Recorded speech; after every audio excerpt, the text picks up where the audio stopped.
मेरे दोस्तों अस्सलाम वालेकुम। मैं हूं तारिक हुसैन अबोगी ट्रेडिंग यूट्यूब चैनल से। दोस्तों स्टॉक मार्केट ट्रेनिंग का 10th बैच शुरू करने जा रहे हैं 6 जनवरी से इंशाल्लाह।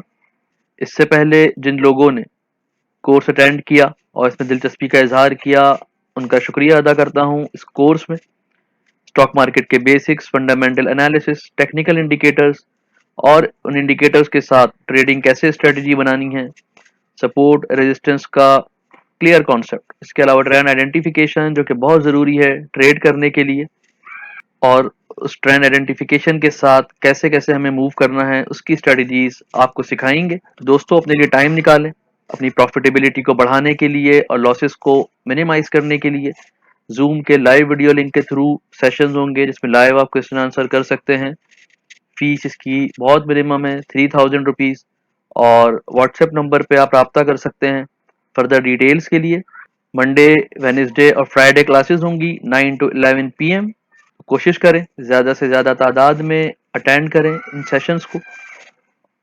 आप लोगों का बहुत बहुत शुक्रिया।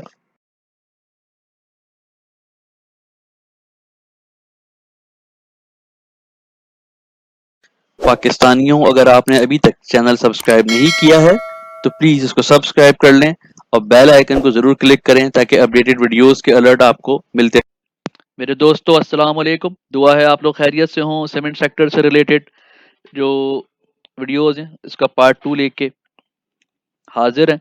इसमें भी 3 स्क्रिप्ट हम डिस्कस करेंगे, फंडामेंटल से लेके उनके टेक्निकल्स तक, और जो भी उनके एस्टिमेटेड और इंडिकेटेड लेवल्स होंगे उनको एक्सप्लोर करने की कोशिश करेंगे। तो कोशिश करें कि वीडियो को पूरा देखें। दोस्तों बात करते हैं पहले फ्लाइंग सीमेंट की। 11 रुपये 62 पैसे इसकी करंट प्राइस है। 46 रुपये इसकी बुक वैल्यू है। लास्ट एनुअल ईपीएस इसका 3 रुपये था।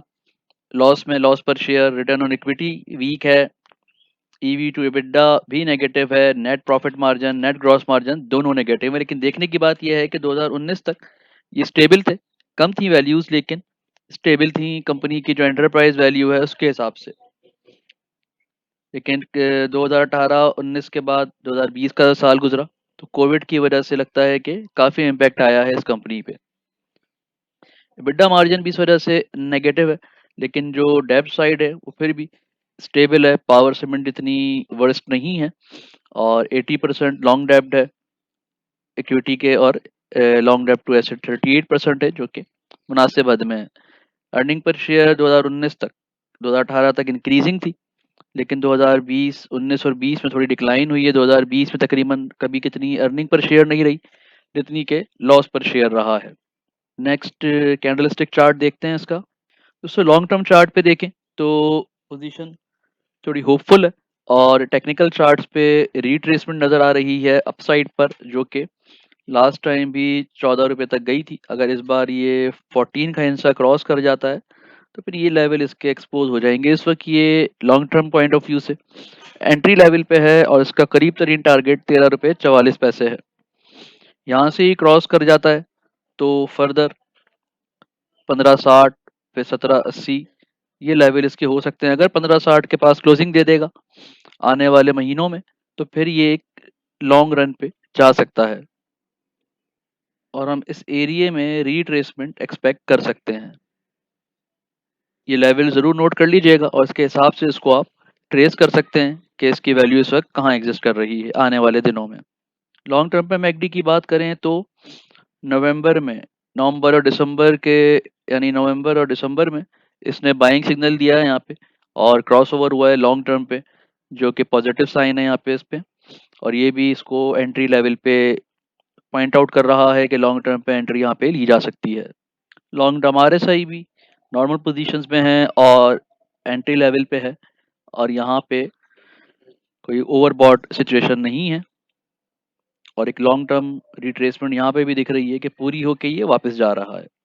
शॉर्ट टर्म वैल्यूज़ की अगर बात करें शॉर्ट टर्म पे तो इस वक्त ये जो मंथली जनवरी का जो पिवट लेवल है, जनवरी का हाई 13 रुपये हो सकता है और मंथ के बिल्कुल स्टार्ट में जो इसकी मूवमेंट है वो ब्रेकआउट शो कर रही है और इसका हाई दोबारा मैं कहता हूँ कि मंथ का हाई 13 रुपये से ज़्यादा हो सकता है और इससे ऊपर क्लोजिंग होती है तो ये पॉजिटिव साइन होगा।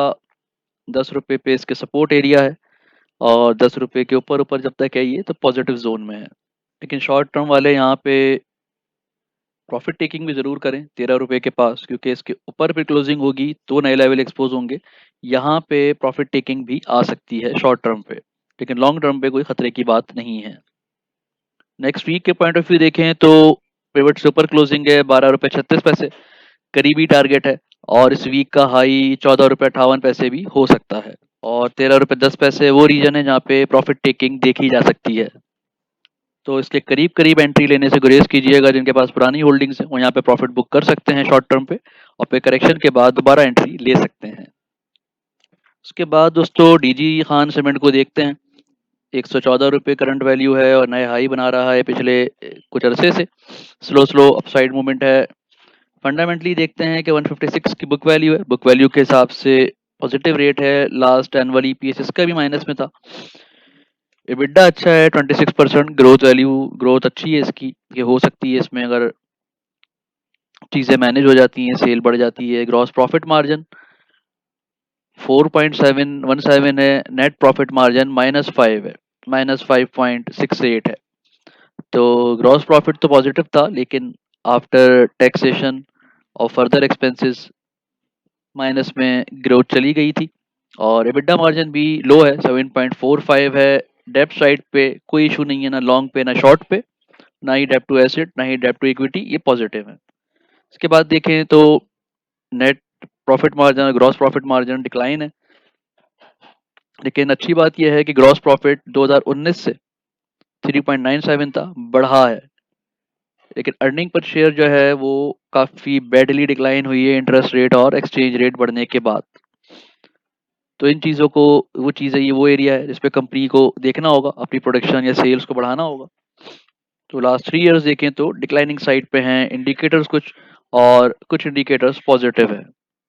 टीजीकेसी को पहले शॉर्ट टर्म पे अगर देखें तो इस वक्त 114 रुपये पर है, और पिछले कुछ हफ्तों से देखें तो न्यू हाई क्रिएट करता हुआ ये नई क्लोजिंग जो वीकली हैं वो नया हाई बना रही हैं, जो कि पॉजिटिव साइन है और यहाँ से रैली बनने का की इंडिकेशन भी दे रहा है।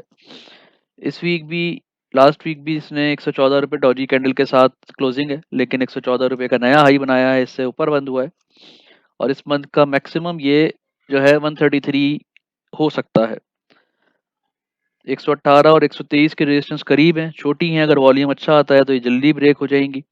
तो यहाँ पर शॉर्ट टर्म वालों के लिए एंट्री पॉइंट है ये, और शॉर्ट टर्म गेन वो ले सकते हैं। शॉर्ट टर्म आरएसआई भी बुलिश रीजन में है और डायरेक्शन इसका अपसाइड है। एक करेक्शन ये ले चुका है हेल्थी, लेकिन अप ट्रेंड में रहते हुए इसने करेक्शन ली है। आरएसआई जिस लेवल पर है, जिन लोगों ने हमारे साथ पढ़ा है वो जानते हैं कि ये बात मैं क्यों कह रहा हूँ। शॉर्ट टर्म मैकडी भी यहाँ पे बाय सिग्नल के करीब जा रहा है। अभी बाय सिग्नल जनरेट नहीं हुआ है, लेकिन ये बाय सिग्नल के करीब करीब है। हिस्टोग्राम की लेंथ भी छोटी हो रही है। अब लॉन्ग टर्म देखते हैं इसको। दोस्तों लॉन्ग टर्म की बात करें तो जिस तरह हमने शुरू में सीमेंट एमएलसीएफ वगैरह और बाकी सीमेंट को स्टडी किया था कि लॉन्ग टर्म अपसाइड रिट्रेसमेंट यहाँ शो हो रही है हमें, जिसको अगर मैं ड्रॉ ऐसे करूं तो ये इस तरह का शेप क्रिएट हो रहा है। और यहाँ पे एंट्री लेवल मौजूद है। अभी अभी भी इस लेवल पे भी long term entry level still lie कर रहा है यहाँ पे, और यहाँ पर एंट्री ली जा सकती है। अपसाइड टारगेट क्या हो सकते हैं, करीब तरीन तो 122 है, उसके बाद 146, जो कि हम आने वाले महीनों में एक्सपेक्ट कर सकते हैं। और जो लॉन्ग टर्म टारगेट है इसका मैक्सिमम रिट्रेसमेंट इसकी 240 रुपये तक जा सकती है।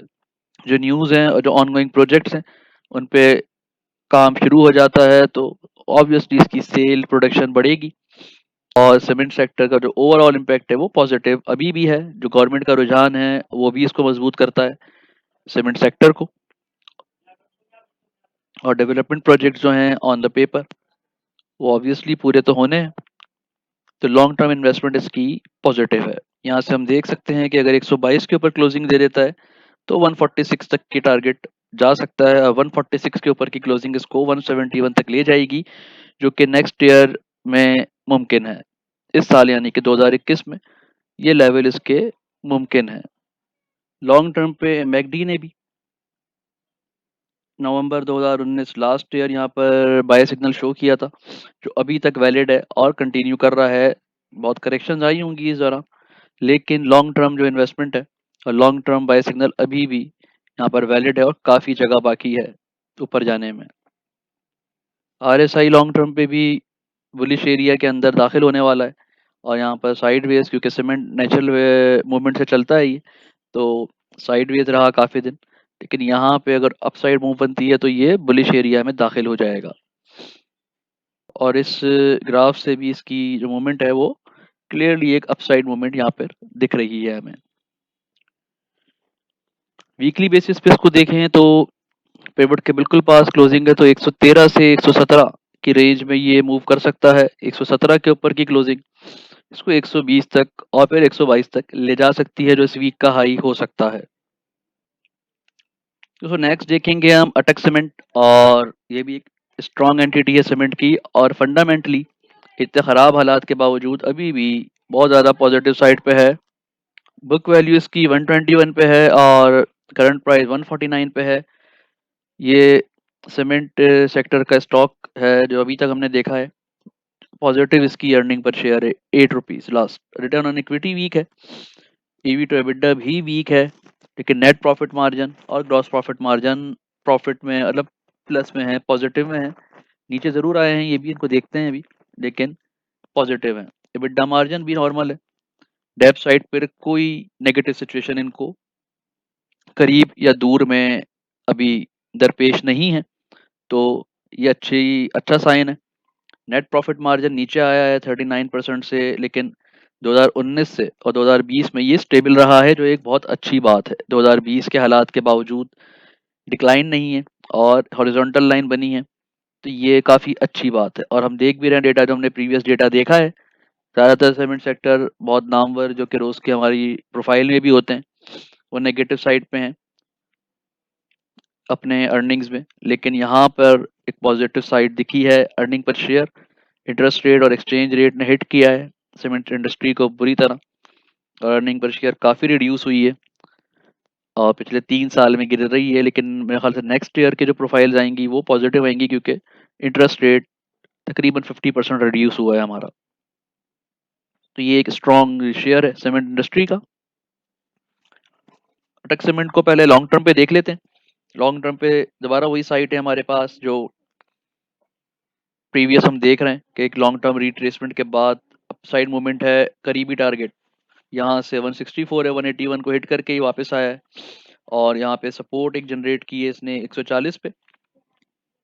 140 पे एक फर्म सपोर्ट जनरेट होती हुई नजर आ रही है, और अपसाइड वैल्यू इसकी 100 करीबी जो है आने वाले दिनों में महीनों में 190 तक जा सकती है। जो शॉर्ट टर्म वाले हैं वो भी इसको फॉलो कर सकते हैं कि यहाँ से 190 पे ये टारगेट हो सकता है करीबी। उसके बाद लॉन्ग टर्म जो रिट्रेसमेंट है अगले 2 साल में 2.5 साल में, वो 300 रुपये तक जा सकती है। तो लॉन्ग टर्म इन्वेस्टमेंट के लिए एंट्री लेवल पे है ये भी स्टिल, एंट्री लेवल पर, और काफ़ी लेवल्स अभी बाकी हैं इसके। पॉजिटिव है फंडामेंटली भी, तो ये एक अच्छा ऑप्शन हो सकता है लॉन्ग टर्म पे। लॉन्ग टर्म पर इसको भी नवंबर 2019 में, बल्कि थोड़ा और दूर आए तो 2 दिसंबर 2019 में बाय सिग्नल दिया था इसने लॉन्ग टर्म पे, जो मजीद स्ट्रॉन्ग हुआ फरवरी मार्च तक, और उसके बाद अभी तक ये सिग्नल वैलिड है। यहाँ पर एग्जिट का कोई सिग्नल मौजूद नहीं है। हिस्टोग्राम ज़रूर छोटे हुए हैं, लेकिन लॉन्ग टर्म में करेक्शन आती रहती हैं, तो हमें शॉर्ट टर्म करेक्शंस पे बिल्कुल ध्यान नहीं देना होता लॉन्ग टर्म पे, ये तो आती रहेंगी। तो लेकिन फंडामेंटली हमने देखा है और टेक्निकल चार्ट्स पे भी अच्छा ऑप्शन हो सकता है। आरएसआई भी देख लेते हैं इसका। आरएसआई एक रिट्रेसमेंट के बाद साइडवेज हुआ है, और यहाँ पे मैंने कहा जैसे कि सपोर्ट बनती हुई नजर आ रही है 140 के पास, तो मे भी कुछ दिन ये साइडवेज के बाद अप साइड मूव कर सकता है। लॉन्ग टर्म पे अभी भी जगह बाकी है, काफ़ी ऊपर आ चुका है ये, लेकिन जगह मौजूद है। शॉर्ट टर्म वाले भी देख लें इसको कि 150 पिवट के करीब है, जो वीकली पिवट मंथली पिवट है हमारा इस मंथ का हाई 166 से 100 75 के दरमियान रह सकता है। अगर ट्रेंड में आता है ये 150 से ऊपर क्लोज हो जाता है। अदरवाइज इसको शॉर्ट टर्म पे आप 145 से 160 के दरमियान ट्रेड कर सकते हैं। ये इसकी रेंज इस वक्त बनी हुई है। इस रेंज से निकलता है तो फिर 166 और 180 की तरफ मूव कर जाएगा। शॉर्ट टर्म हमारे सही इस वक्त साइडवेज है और यहाँ पे लेकिन है ये बुलिश एरिया में, क्योंकि ये 40 से रिवर्ट हुआ है तो स्टिल इसका ट्रेंड अप है। आरएसआई भी इसको शॉर्ट टर्म आरएसआई भी इसको वेरीफाई कर रहा है। दोस्तों ये थे इन 3 स्क्रिप्ट्स के एनालिसिस। उम्मीद है आपको पसंद आएंगे। वीडियो को लाइक करें, शेयर करें, चैनल को सब्सक्राइब करें और बेल आइकन को ज़रूर क्लिक करें। इसके अलावा वीडियो की डिस्क्रिप्शन में टेलीग्राम का ग्रुप है, उसको ज्वाइन कर सकते हैं हमसे अपने स्टॉक्स को डिस्कस करने के लिए। आप लोगों का बहुत बहुत शुक्रिया।